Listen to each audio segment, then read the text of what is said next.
নোয়াখালী জেলার সম্মানিত সদস্য সচিব অ্যাডভোকেট শাহাদাত হোসেন, এখানে উপস্থিত আছেন জেলা জাতীয় দলের সংগ্রামী সভাপতি বাসু হাসান খান, এখানে উপস্থিত আছেন জেলা জাতীয় দলের সিনিয়র সহ সভাপতি ওয়াহিদুজ্জামান ফিরোজ ভাই, এখানে উপস্থিত আছেন জেলা শ্রমিক দলের সম্মানিত সভাপতি টিপু হাসান খান, টিপু সুলতান, এখানে উপস্থিত আছেন নওশরী নেতৃবৃন্দ উপজেলা এবং পৌর।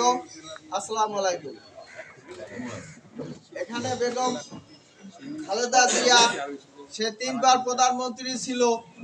আমার সৌভাগ্য হয়েছে তার নির্দেশে রাজনীতি করা। আমরা রাজনীতি সে সময় করেছি, ছাত্রদল করেছি। তখন সে সঠিকভাবে উন্নয়ন করেছে, সে বেসঠিকভাবে উন্নয়ন করে নাই। মানুষের পক্ষে কাজ করেছেন, মানুষ যেভাবে ভালো থাকতে পারে তার পক্ষে কাজ করেছেন। কাজী উনি আজকে অসুস্থ, ওনার জন্য আমরা সবাই দোয়া করব এবং ইউনিয়নে ওয়ার্ডে ওয়ার্ডে যেখানে আছে আমরা সবাই দোয়া এবং মোনাজাত করব। এবং আমার বক্তব্য দীর্ঘায়িত করব না, আমি নির্বাচনের জন্য একটু কথা বলবো।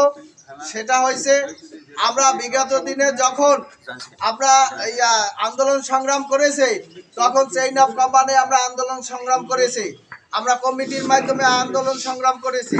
কেন এখন হলে যে আমরা চেইন অফ কমান্ডের বাইরে আমরা নির্বাচনে যাব? কেন আমাগো চেইন অফ কমান্ডের বাইরে কেন নির্বাচন হবে? কেন এখন আমরা শুনতে পাই যে বিএনপি লোক লাগবে না? এভাবে আমরা আসলে আহত, এসব কথায় আমরা আহত, মর্মাহত। আমরা বিএনপি করি, সবাই বিএনপি করেন, সঠিক পর্যায়ে বিএনপি করতে হবে, সঠিক পর্যায়ে নির্বাচন করতে হবে, সঠিক পর্যায়ে সবকিছু করতে হবে। এই বলে আমার বক্তব্য শেষ করছি। খোদা হাফেজ। বাংলাদেশ জিন্দাবাদ। দেশ নেত্রী বেগম খালেদা জিয়া সুস্থতা কামনা করে আল্লাহ হাফেজ।